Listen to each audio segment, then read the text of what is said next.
उस ऑब्जेक्ट की ट्रैजेक्टरी या फिर कुछ भी कैलकुलेट करना बहुत ज़्यादा मुश्किल हो जाता है। सो हम लोग उस ऑब्जेक्ट के लिए सिर्फ़ एक पॉइंट मास की तौर पे उस ऑब्जेक्ट को मानकर चलता है एंड फिर कैलकुलेशंस करता है एंड वो very point good, very good, wonderful. तो एक्चुअली सेंटर ऑफ मास की जरूरत कब पड़ी, जब हमारे पास कोई एक रिजिड बॉडी है और उस रिजिड बॉडी में क्या होता है, बहुत सारे पॉइंट होते हैं, है ना। अगर किसी एक पर्टिकुलर पॉइंट को अगर हमें एनालाइज करना हो तो क्या चाहिए हमें, हम सेंटर ऑफ मास के रेस्पेक्ट में करते हैं, है ना। तो मैंने बताया था कि कोई ऐसे एक पेन है, इस पेन को अगर आपने ऐसे घुमा दिया, है ना, और यहाँ पे कोई एक पॉइंट यहाँ पे ऐसा है, तो अगर इस पॉइंट का अगर आप मोशन देखो ना तो क्या होगा, काफी उल्टा पुल्टा है इसका मोशन, है ना। तो ये जो पाथ बनेगा क्या हो जाता है भाई, काफी कॉम्प्लेक्स हो जाता है, करेक्ट। सो इस कॉम्प्लेक्सिटी को थोड़ा कम करने के लिए हमें क्या चाहिए भाई, हमें चाहिए कि कोई एक ऐसा पॉइंट हम जाके चूज करें इस बॉडी पे कि वहां से बैठ के अगर हम देखें तो उसका मोशन मुझे सिंपल दिख सके। तो मैंने आपको एग्जांपल बताया था कि अगर आप क्या करो, सेंटर ऑफ मास पे बैठ के देखो तो आपको हर पार्टिकल का पाथ क्या दिखाई देगा भाई, सर्कुलर दिखाई देगा। तो ध्यान से देखिए, यहाँ से आप यहाँ पे आके बैठ जाओ चीटा बन के, है ना, अपने आप को बहुत छोटा बना लीजिए, आप यहाँ पे आके बैठ जाइए और इस पॉइंट को आप स्टडी करो, ठीक है। चलो, इस पॉइंट को भी मैंने ऐसे घुमा दिया, करेक्ट। तो अगर आप देखो ध्यान से तो एक आर्क बन रहा है, इसका अगर मोशन देखो ना तो क्या बन रहा है भाई, ये एक आर्क बन रहा है, करेक्ट। अगर पूरा का पूरा रिवॉल्यूशन कर दिया जाए तो क्या बन रहा है भाई, एक सर्कल बन रहा है ना। लास्ट क्लास में मैंने आपको करके दिखाया भी था। यस। सो रिजिड बॉडी के केसेस में हमें एक कोई कर सिस्टम ऑफ पार्टिकल है और उस पे हमारे पास डिफरेंट डिफरेंट पॉइंट्स है उस बॉडीज पे, तो सबको स्टडी करने के लिए we need a point that is called centre of mass. तो सेंटर ऑफ मास के फ्रेम में जाके जब स्टडी करते हैं तो बहुत क्या होता है, वो आसान है। Okay. And one more thing, जब आप कभी क्या करते हो, बिल्डिंग्स को डिजाइन करते हो, है ना, कोई ऑब्जेक्ट आप डिजाइन करते हो तो उसमें भी क्या देखना होता है, आपको सेंटर ऑफ मास देखना पड़ता है। पर्टिकुलरली जब आप कोई बिल्डिंग रेस कर रहे होते हो, है ना, तो वहां पे आपको देखना होता है कि सेंटर ऑफ मास कहाँ पे लाई कर रहा है। सारे फॉर्मुलेस निकाल के हमें कैलकुलेट करना होता है, एक पॉइंट होता है और वहां से हम देखते हैं, करेक्ट। जैसे बुर्ज खलीफा इज द बिगेस्ट बिल्डिंग, है ना, तो वहां पे इस बात का खास ख्याल रखा गया है कि जो सेंटर ऑफ मास है ना, तो एकदम से ग्रेविटी की फोर्स वहीं से पास होनी चाहिए, करेक्ट, सेंटर ऑफ मास से ही पास होनी चाहिए, ताकि अगर क्या हो भाई, कुछ अर्थक्वेक हो, कुछ भी हो, ऐसा थोड़ा बहुत हो तो वो बचा रहे, है ना। ये हो गया, यहाँ पे हो गया। एक और बात मैं आपको बताता हूँ स्काई स्क्रैपर्स के बारे में, आपको अभी तक पता नहीं होगा शायद, चलिए देखते हैं अभी यहाँ पे। तो जो भी कोई स्काई स्क्रैपर्स होती है ना, तो जैसे देखिए कोई बिल्डिंग अगर बनाते हैं तो क्या करते हैं हम पहले, ये मिट्टी को खोद के, जमीन है ना, इसको क्या करते हैं हम बहुत ज्यादा से डिग करते हैं नीचे नीचे नीचे, और बहुत ज्यादा फाउंडेशन भी यहाँ पे डालते हैं, है ना। तो फाउंडेशन यहाँ पे बहुत ज्यादा होता है बिल्डिंग का। अगर मान लीजिए यहाँ पे क्या हो रही है, यहाँ पे 10 स्टोरी बिल्डिंग बना रहे हैं ना, तो एटलीस्ट यहाँ पे 30 to 40 फीट क्या करते हैं हम यहाँ पे डिग करते हैं और बहुत सारा मटेरियल डाल के रखते हैं, है ना। सो अगर मान लीजिए हम यहाँ पे बिल्डिंग बना दिया, हमने एक स्काई स्क्रैपर बना दिया, तो अगर आप ध्यान से देखो तो इस पार्ट में, नीचे वाले जो पार्ट है ना, उसका मास काफी ज्यादा है और ऊपर वाले का मास क्या है, काफी कम है ना। क्योंकि यहाँ पे हमने क्या किया, बहुत ज्यादा मटेरियल यहाँ पे हमने डाल रखा। तो जो भी कोई स्काई स्क्रैपर्स होती है ना, वहां पे क्या करते हैं, जो भी कोई स्काई स्क्रैपर्स होते हैं वहां पे उसके टॉप पॉइंट पे, है ना, सबसे जो टॉप पॉइंट होता है वहां पे ये बहुत बड़ा यहाँ पे आयरन बॉल, एक बल्कि बॉल क्या करते हैं वहां पे रखते हैं, ताकि क्या हो भाई, ये जो मास का इतना जो डिफरेंस है थोड़ा सा बैलेंस हो सके। और जब भी कभी विंड आती है ना, जब भी कभी विंड आती है तो ऐसा हो सकता है कि क्या हो भाई, विंड के साथ ये बिल्डिंग स्वे कर जाए, एक ऐसा इधर, ऐसा इधर। तो इससे भी बचाने के लिए हम क्या करते हैं, ऊपर एक बहुत बड़ा हेवी स्टोन रखते हैं, है ना। तो जैसे आपने पढ़ रखा होगा ताइवान में, जैसे ताइपे टावर सर है ना, तो पहले वो टावर से मलेशिया का ट्विन टावर्स, उनके सबके ऊपर ये बड़े बड़े ब्लॉक्स रखते हैं वहां पे, है ना।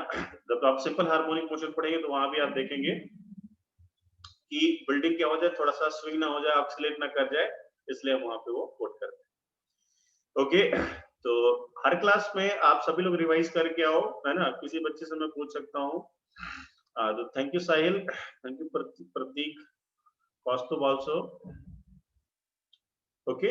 नाउ चलिए, लास्ट क्लास में मैंने आपको एक सेंटर ऑफ मास का क्वेश्चन दिया था, क्यूब वाला एक सवाल दिया था, वो अभी हम डिस्कस करेंगे। क्यूब वाला क्वेश्चन, जिसमें क्यूब है, जिसको मैंने यहाँ पे कहाँ पे रखा है, ओरिजिन पे रखा है, और उस पे 2m के मासेस है और m1 के 4 मासेस है और 2m के भी 4 मासेस। यस, ये रहा सवाल। यस, ये वाला क्वेश्चन। हाँ भाई, किसी बच्चे का आंसर आया?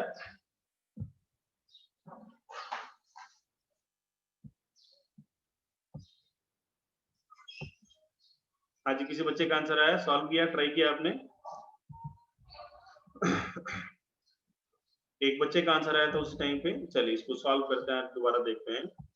तो बहुत ही आसान सवाल है, very very very very easy problem. फिर से करके देखेंगे इसको। ओके, चलिए देखते हैं इसको सॉल्व करके। सो एक बार फिर से मैं फिगर ड्रॉ करता हूँ। सो यहाँ पे मेरे पास ये पहला, ये रहा दूसरा, उस क्यूब को ऐसे में क्या करिए, ज्वाइन कर लिया। तो देखिए यहाँ पे क्या है, this is the discrete mass system. Just आपको 8 मासेस दे रखे हैं और ये आपको यहाँ पे इसका ये कोऑर्डिनेट दे रखा है, ये वाला, है ना। कैसे इसका ये कोऑर्डिनेट दे रखा है और इस पॉइंट को माना है 0,0,0। This is the origin. और यहाँ पे है मास m, this is also mass m, ये भी आपके पास है मास m और ये भी आपके पास मास m। ओके, तो देखिए दो प्लेट्स है, एक तो अंदर वाली प्लेट है और एक क्या है भाई, एक बाहर वाली प्लेट। अगर आप ध्यान से देखो तो इसमें क्या है भाई, एक प्लेट अंदर की तरफ और एक प्लेट की तरफ बाहर की तरफ, है ना। तो अंदर की प्लेट पे कितने मास, m m m and m, 4 m दे रखे हैं। और जब ये बाहर वाला जो आपको दिख रहा है ना, बाहर वाला प्लेट, वहां पे कितने रखे हैं, 2m 2m 2m and 2m, है ना। वैसे ये 4 मासेस अलग बाहर रखे हैं और ये अंदर m रखे हैं। और सबकी साइड कितनी है, side length is A and A. Okay, तो नाउ अब देखिए आपको क्या निकालना, आपको निकालना है एक्स सेंटर मास, आपको निकालना है वाई सेंटर मास, आपको निकालना है जेड सेंटर मास। तो फॉर्मूला क्या होता है भाई, m1 x1, इसका फॉर्मूला क्या होता है m1 y1, इसका फॉर्मूला क्या होता है m1 z1।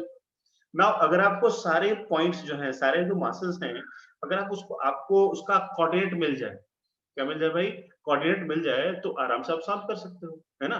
तो चलिए हम क्या करते हैं, कोऑर्डिनेट निकाल लेते हैं सबके।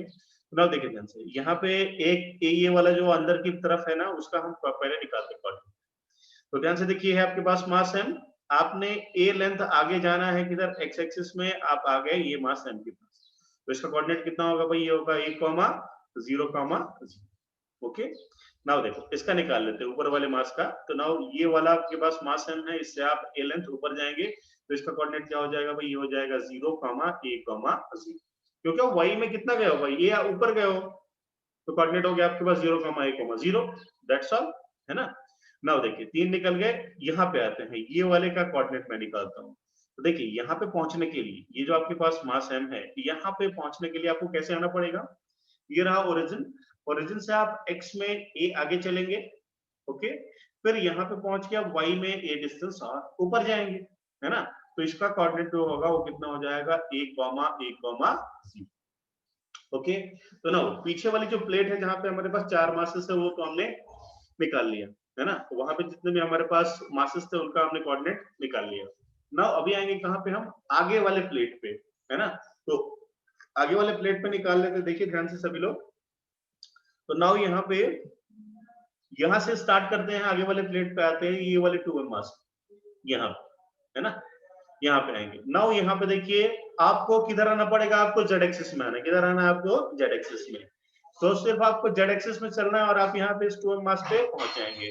तो इसका जो कोऑर्डिनेट होगा कितना होगा, वो होगा आपके पास 0,0, ओके। ये हो गया 0,0,a। नाउ आपने अभी यहाँ पे आना है, ये जो आपका 2m है अभी यहाँ पे ऊपर वाला, तो यहाँ पे आप कैसे आएंगे, तो आपको z में पहले आना पड़ेगा a, फिर यहाँ से ऊपर y में जाना पड़ेगा a। तो इसका कोऑर्डिनेट कितना हो गया भाई, 0,a,a।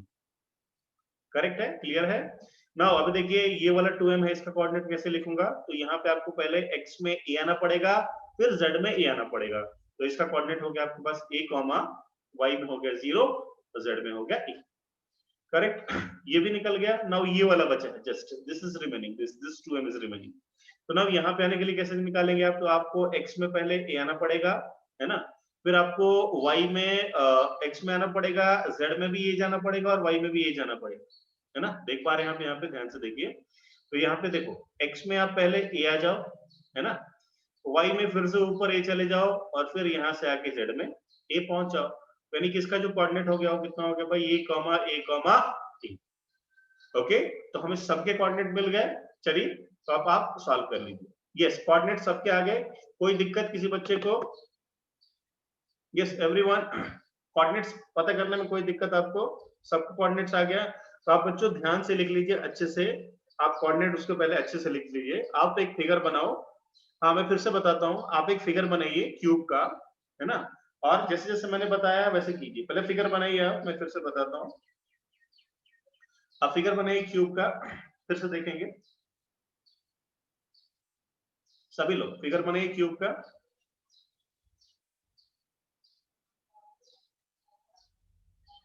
एवरीवन फिगर बना लिया सबने? साक्षी आपने फिगर बनाया?